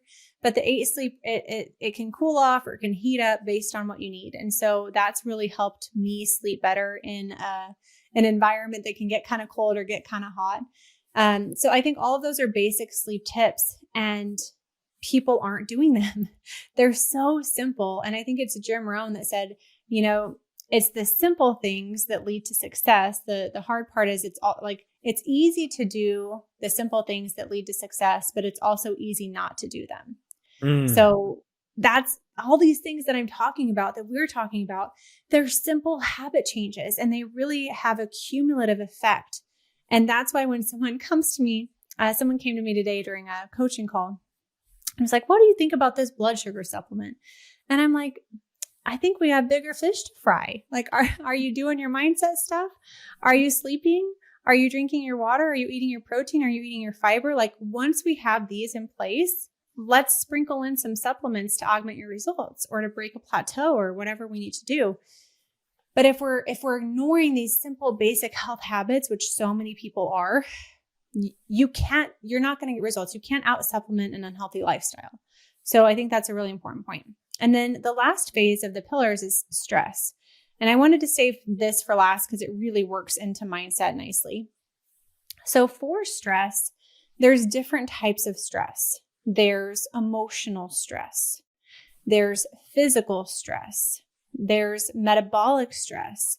There's cellular stress. So emotional stress is like you're angry, you're scared, you're offended, you're hurt, you're stressed out, you feel it, viscerally in your body. The physical stress would be things from like a high intensity interval training session, intermittent fasting, perhaps, strength training. All of those would be good stressors on your body in moderation, not in moderation. The next would be like a metabolic stress. So when you have those refined seed oils or when you have added sugar, that's a stress on your cells. And then the last would be like the cellular toxins. So if you're eating things out of plastic or if you're cooking on nonstick cookware, I live on a farm. We have pesticides around us. Like that's definitely a cellular stress, which concerns me a little bit. So, heavy metals in your water, for example, we really tested the water when we moved into the farmhouse because I wanted to be sure that our old pipes weren't leaching metals into our water. So all of those things are cellular stress. But predominantly, the biggest problem is the stress caused by our own thoughts. And that's where the mindset comes in. So many people are causing inflammation by their negative thinking. And so when it comes to stress management, I mean, I'm never going to tell someone don't go to counseling. Like, I think if you need professional help, please get professional help. There are also so many things that you can do to help your own mental health. Every single thing that we talked about today is going to help your mental health. Exercise can be very beneficial. From an insulin standpoint, I kind of skipped over this one, but we want to focus on strength training, all major muscle groups, at least twice a week at a moderate to high intensity. That means that you're getting to muscle fatigue, like where you can't do another one with good form after about 10 to 15, no more than 15 repetitions is what I usually recommend. If you're doing more, you need to increase your weight. But then whatever reduces your stress, if that's gentle walking, if that's running, I used to teach jazzercise, if that's yoga, we want to do the stress reduction, physical activity exercises. Those are the two that we focus on, at least at first. So that can be great for stress management. Sleep is good for stress management, proper nutrition.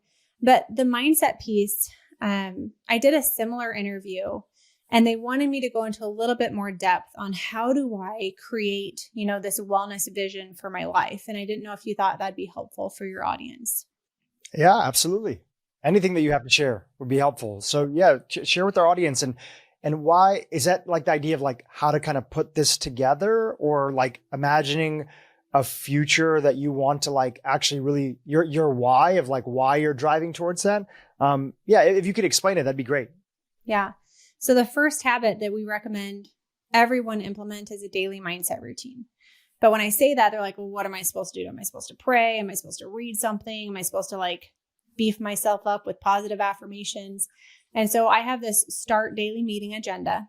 And so it's an acronym. So S is for say your personal faith formula. That's what we're going to go over. The T is for thankful. So I say write or think of, it's better to write 3 specific things that happened within the last 24 hours that you're grateful for. This is not, I'm grateful for my husband. I'm grateful for my kids. I'm grateful for my health. It's, I'm grateful for the way that my daughter's hair smells after she takes a bath. I'm grateful for the big hug that I get from my son every morning when he wakes up. I'm grateful for how my husband keeps my toes warm in bed at night. Those are the kinds of things we want to get specific. I'm grateful for this interview and this opportunity to be here with you today and the technology that makes all of this possible. Like when your attention is on what you're grateful for, that really shifts you out of that gap that so many people tend to be in. So thankful, S-T. A is your action items. This one's really important because when people start a healthy lifestyle, overwhelm is such a common emotion. And if you're overwhelmed, you're going to get paralysis, by analysis, and you're not going to continue. You're not going to keep going. So to reduce the overwhelm, that's really where our Zivley habit hierarchy comes in. Your daily mindset routine, your weekly meeting with yourself. Are you sleeping? Are you getting your water? Are you getting your protein? And I want the action items to help you implement those habits in order. So someone's action item, like an earlier member might be, one guy actually bought a smart water bottle. I didn't even know these existed. And it synced to his phone. So he could actually open an app on his phone to see how many ounces of water that he had drank that day. So like his action item might be drink 100 ounces of water a day. Another member is really focusing on sleep. So it's be done eating by 7 p.m., turn the TV off by 9 p.m. So the action items are a little bit more granular than those big habits that we want people to implement. They're like, what are you actually doing to accomplish that habit? And if that's all they're doing, great. We want no more than 3, because if you focus on too many things, you're going to get overwhelmed. And that's, again, going to the instant gratification. We have to just cut that off. So the R is to recognize your wins. So this is not, I lost half a pound overnight, or I exercised yesterday, even though like that's maybe a good one, but we want to get really specific. Like I left the kitchen after I had my one predetermined amount of dessert, and then I went and brushed my teeth. Or I wanted to yell at my son for not listening to me, but instead I practiced non-reaction and I used a gentler approach. Or I am here right now doing my daily mindset routine and being accountable to myself. So we want to get in the habit of practicing or recognizing our wins and practicing gratitude. And then the T, so START, is for thoughts and obstacles. This is the most overlooked one, unfortunately. And what this means is think ahead to your day. And in relation to your action items that you set, what are thoughts or obstacles that could get in the way of you reaching them? So if your goal is to eat dinner by 7 p.m., do you have all of the ingredients in your house to be able to prepare that meal by 7 p.m.? Or if your goal is to be in bed by 9 p.m., what thoughts are going to be coming up at 8:30 or 8:45 or 9 that you have to be ready to combat? Is it, oh, it's not that big of a deal. I'm just going to watch one more episode, or I'm just going to stay up 10 minutes later. It's like you have to arm yourself because it's this internal fight all the time about doing what's right or doing what you want to do now and then doing what's right for your future self. So our whole system is designed to set your future self up for success, to honor what your future self needs instead of what your current self wants. So we want to think ahead. What am I going to think that's going to self-sabotage me today? And what answer am I going to have to that? So that's going to be the T. Or like, say you're trying to not snack at work, like that's your action item is I'm not snacking today. And there's food in the break room. And I'm going to think, ooh, that looks good. What rebuttal thought are you going to have when you think, ooh, that looks good? Are you going to avoid the lunchroom today? So what's your strategy? We have to be planning ahead to overcome our own weaknesses that we all know that we have. So any questions about the start before we back up and unpack the personal faith formula? No, those are fantastic and they're actionable, they're doable. And the biggest thing is people can step into that framework and they can imagine themselves doing it. Like it's very straightforward. It just goes back to what you were saying about the Jim Rohn quote, which is like, are we going to do it? Does it matter to us enough? Do we care about this? Do we know our why? Do we know that we want to do this because it's important to us to age healthy and still have the energy to want to play with our grandkids? It's important for us to feel that we want to have agency in our life and, God forbid, do everything that we can to avoid, being in a nursing home one day, right? So these things are all practical, doable, and I love the examples that you shared. So crystal clear. Good. Okay. I want to unpack this document called the Personal Faith Formula. Haven't figured out a better name for it. You can also call it like your wellness vision statement, but this is the document that you're going to create for the future version of yourself. Someone else said this, everything is created twice, first in your mind and then in reality. So we are creating that future version of yourself now, and we're going to do it in a way that feels good. I think a lot of problems with these vision statements are that people are too grandiose and it creates too much cognitive dissonance when they read it. And they're like, I could never do that. I'm never going to be there. And if that's the case, it needs refinement. It needs tweaked. So the other thing that's important about this document, we recommend people read it first thing in the morning. Like your brain is going to be most receptive to new ideas first thing in the morning. And then we also recommend reading it right before bed, because overnight, if you tell yourself something like right before bed, it's going to be more likely to be impacting that subconscious mind. And that's where those beliefs are held. So from a personal faith formula standpoint, the first step, I have it pulled up here, is to define your why. And is it okay if I just kind of read questions? That way, if people are watching or listening, they can pause, they can go back. So step number 1 is to define your why. I'm going to read questions. I want you to either, pause the video, pause the podcast when you have a moment, get a journal, get whatever you need, but really thoughtfully think through these questions. Why is it important for you to lose weight and or get healthy? What can you do or do better at like a better health level? How does your life change when your health or weight is no longer an issue? What good for you and your loved ones will come from you being healthy? How are you able to show up in bigger and better ways at work, home, and in your community when you're healthy? And maybe people don't resonate with every question, but I like to give a lot of those questions to really draw out why is it important? Because if you're coming to me with a goal of, I want to lose 20 pounds, my response is why? Because that goal is not going to be strong enough to overcome late night emotional eating, to shut the TV off when you need to go to the gym when you don't feel like going to the gym. So we have to have a really strong why. Now, the second step is to describe your process. And this is actually the step I focus the least on.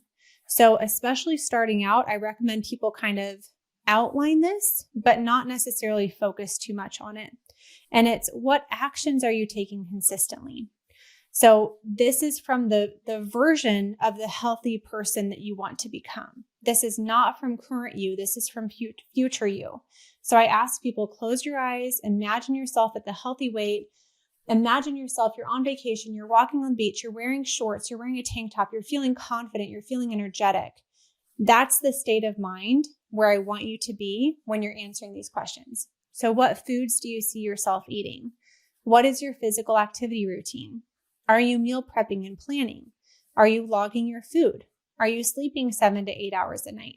Are you making stress management and self-care a priority? And then, how is your environment set up for success? So how is your calendar or schedule set up to allow margin time to work on your health? When and where are you holding your brief weekly meetings with yourself to reflect on your wins, obstacles, and action items? And what team or support structure is in place to ensure your success? So it's almost like you have to envision, you have to ask the future version of yourself, okay, Morgan, how'd you get there?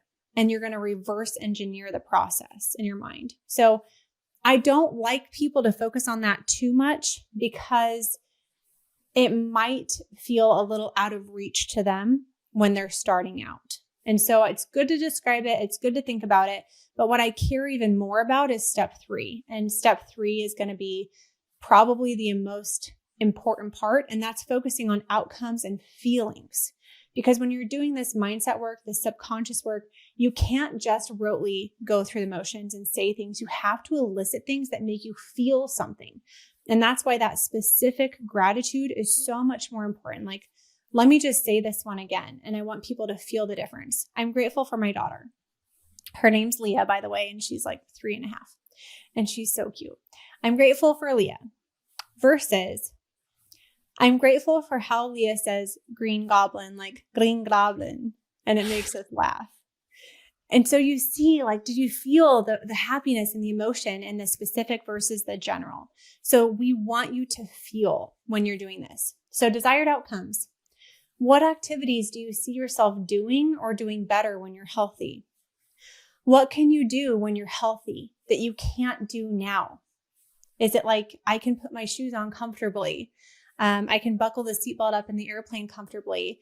I don't have to suck in my stomach when I walk by mirrors. I'm able to pick up my grandchildren from the floor. One of our members, one of her wins was I passed ninja training with my grandkid. Like, put her through ninja training. It was really fun.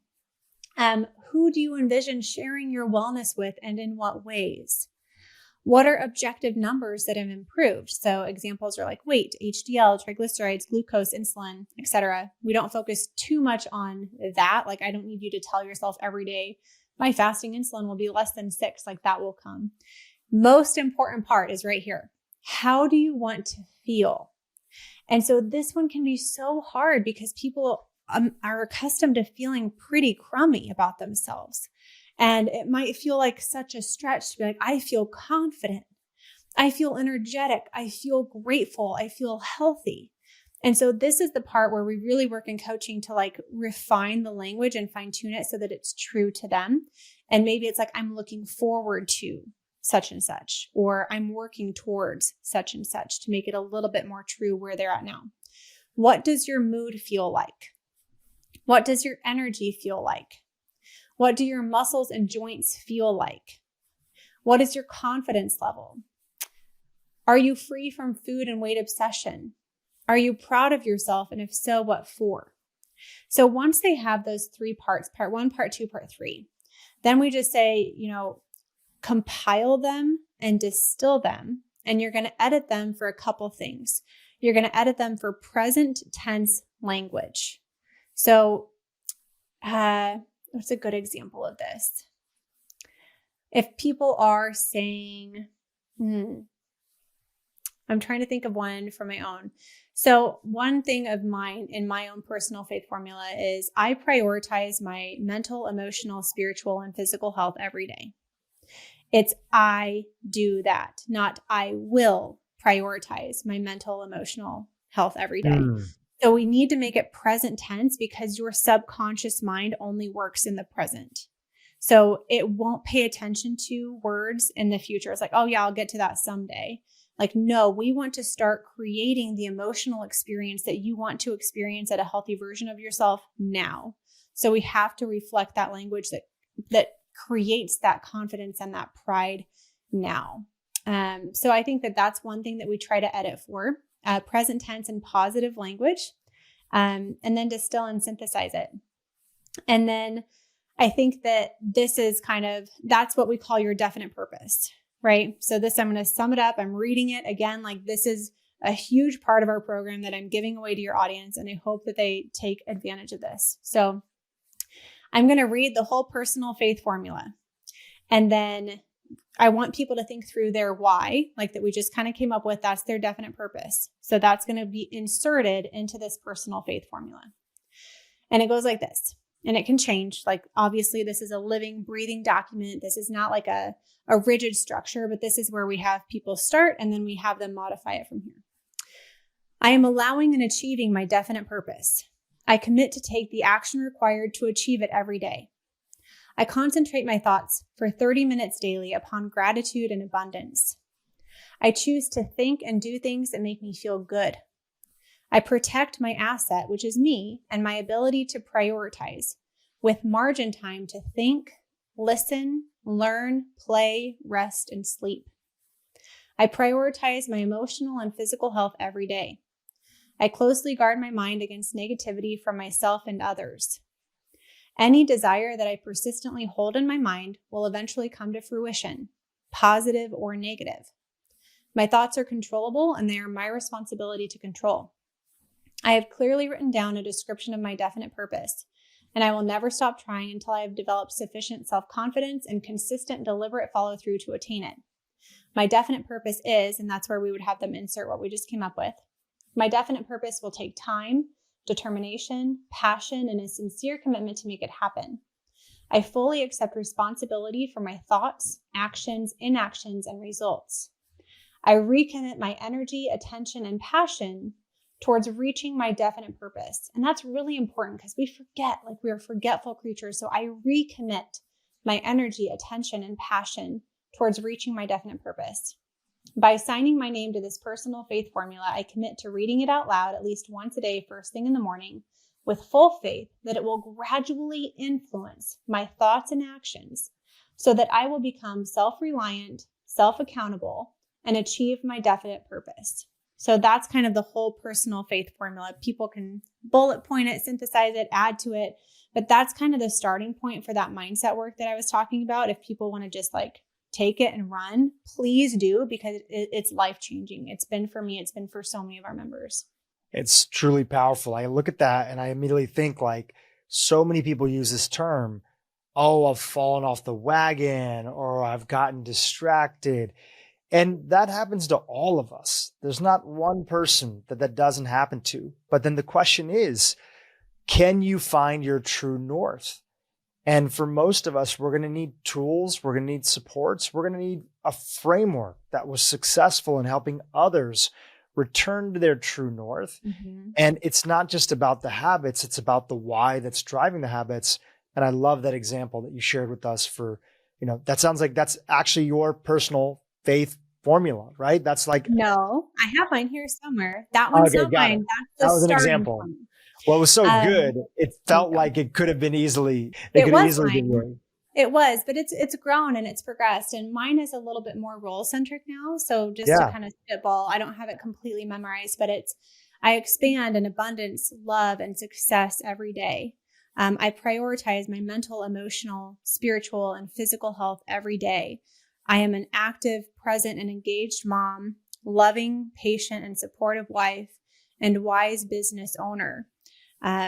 Things like that. So it's a little bit more role centric for me as a mom, a wife, a business owner. How do I want to show up? And then it kind of gets into more specifics. And the beautiful thing too, we really teach people how to identify their limiting thoughts, and then incorporate some solution thoughts into this morning mindset personal faith formula. So that's why it's a living and breathing document, is things are going to come up. And if they come up, we want to incorporate that into your personal faith formula so that at least once a day, you are embedding in your subconscious mind your intention to follow through on that action item. But so many people just they forget about their good intentions. So if you have this regular rhythm, like you said, you can't get off the wagon for more than a day because you're right back on the next morning with your daily mindset routine. Well said. Morgan, while we have you here and we're getting towards the latter part of our and the end of our interview together, I just always love, you shared so many gems with our audience. And as our audience is here, and for those that are, listening and still engaged, which is going to be a high percentage of the people, because I know this episode is going to do well. I always like to go into a little bit of just origin story, just tell us about you and the why and what led you to be an individual who wanted to prioritize this approach and ultimately end up creating a business that, helps thousands of people all around the globe. That's such a good question. I never wanted to own a business. My mom's a lawyer. She did family law, and I saw her work her tail off. And I was like, I don't want to run a business. That's way too much work. But I'm a geriatric trained physical therapist. I have my specialty in geriatrics. I went into geriatrics, which is pretty much anyone 55 plus. Sorry if you're that age and I just called you geriatric, because I love my grandparents so much. So at our wedding, 8 out of 9 of our grandparents were there. My grandparents played a huge role in my development growing up. I was very close to my grandpa who passed away. I'm still very close to my grandma. My other grandma just moved into a nursing home. And, you learn things from your grandparents that I think that you don't learn anywhere else. Like you learn fidelity and work ethic and faith and the importance of family and loyalty and hospitality and generosity.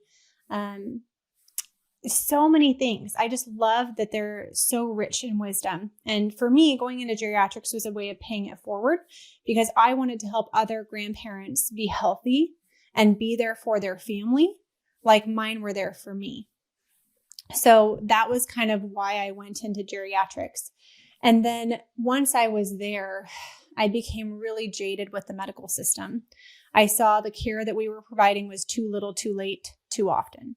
And I saw so many people didn't just have diabetes. They didn't just have heart disease. They didn't just have obesity. They didn't just have dementia. They had symptoms of insulin resistance. Like I never saw someone just with diabetes. It was always like diabetes, heart disease, cognitive impairment, altered cholesterol. And that really got me digging into why are all of these people so sick? Why do they have so many common symptoms? And that really brought me to the insulin resistance and inflammation denominator. And that's where my mind exploded. Like I didn't learn about this in school. I didn't learn about this in my residency. I studied nutrition in college and they taught me all wrong.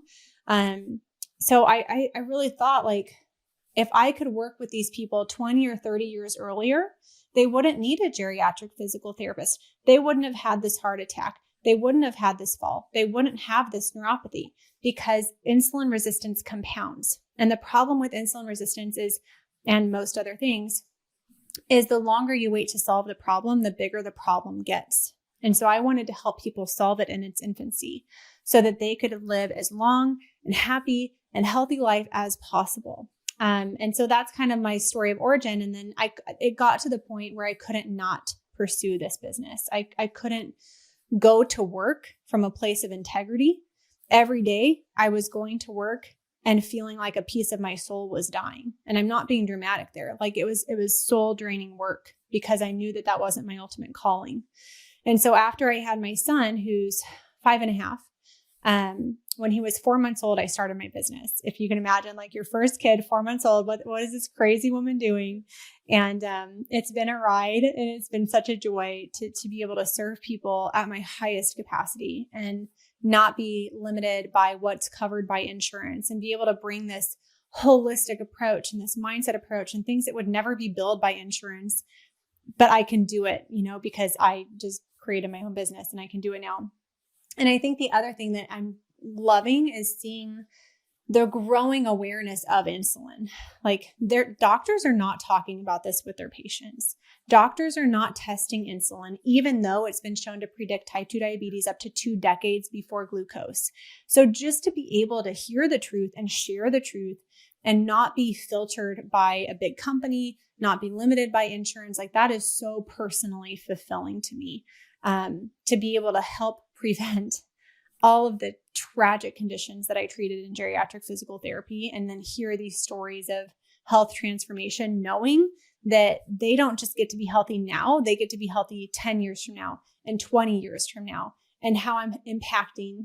We always talk about like fall rates and rehospitalization rates and polypharmacy. It's like, I'm doing so much good for these people when I help them earlier in life than when we wait and help them later. So that's kind of the story of origin there.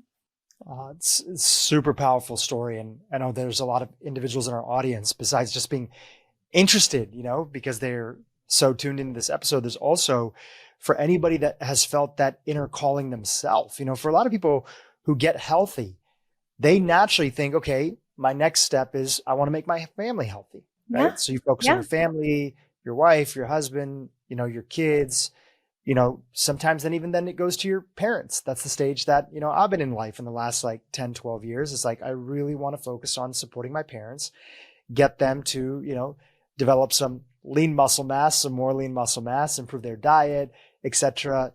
Dive in and get them some really great personalized care, because I care about my parents and they took such great care of me.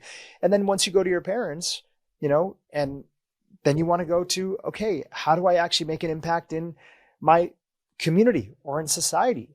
And for a lot of individuals who are out there struggling today, it really comes back to, we are in an education crisis. Going back to the beginning part of the interview, you talked about some of the top myths that are out there. Even though the evidence shows that a lot of these myths are not true, these old myths, they die hard. Yeah.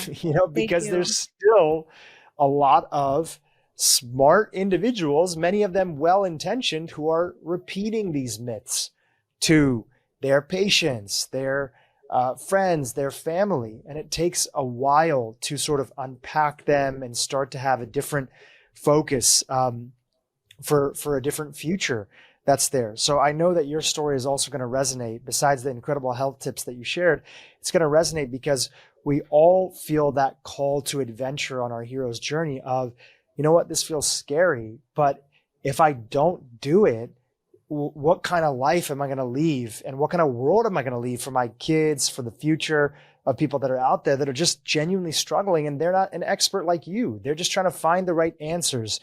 And I think that you've done an incredible job, and you're continuing to do an incredible job of not only putting that information out there, but making it into a program that is straightforward for people to follow so that they can get sustained and long-lasting results. So I want to acknowledge you, and I want to thank you for coming on the podcast to share your message and your vision. I'll just repeat to the audience what I shared when we started recording, is that I'm so surprised I hadn't come across your content way earlier than a couple months ago when I came across it, because my team had shared it with me.